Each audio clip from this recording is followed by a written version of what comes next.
Pass of Water in State of Survival, the summit. We talk about the news about the tournament, short overview of the phases, and, well, what is good for the free-to-play players and low spender, and the bad news about the rest of the tournament.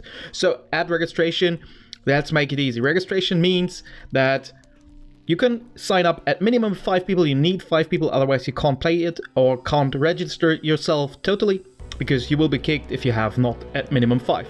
But you can have up to 8 players in your team.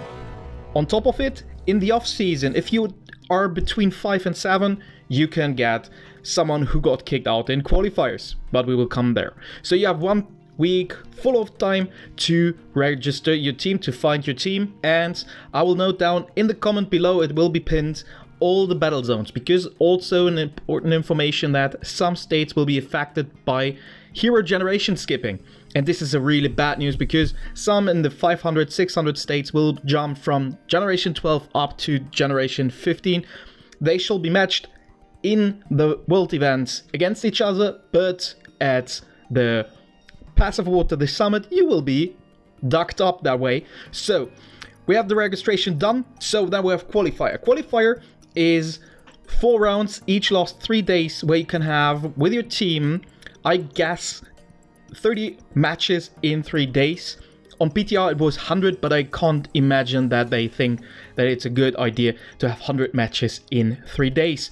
But that is what we know from PTR, it's 100, but I guess it's less. So for every victory from your team, you will get a point. If you lose, you will lose a point. And the best after the round will be directly going to the playoffs. And the others can continue and play the 2nd, 3rd, and 4th round. But once you are registered and finally successfully to playoffs, you can't play any more of the rounds. So that's it about the qualifiers. If you are not successful in the qualifiers, well, the event ends, but the off-season might be interesting for you.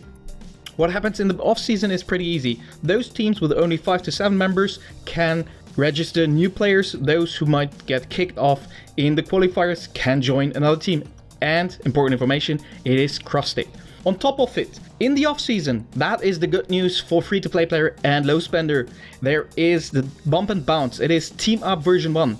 So no stats matters, no spending matters, just pure strategy. So that's the good news. The other part is in the off-season, well, you can extend your team. Then we come to the playoffs. Playoffs, teams can be 265 teams, 128 or 64. Might be also depending on the battle zone, because we have some huge battle zones, as you see in the pinned comment, or really small. So might be that the playoffs are smaller. So you will, in a best of 3 matchup, fight against each other, and the best 16 will progress to the finals. And in the playoffs, you will see the 24-hour notification before, then you will have the fight, and 15 minutes before you can get into your team and you have the fight. After the match, well, best of 3, final 16. So the final 16, that is the important part.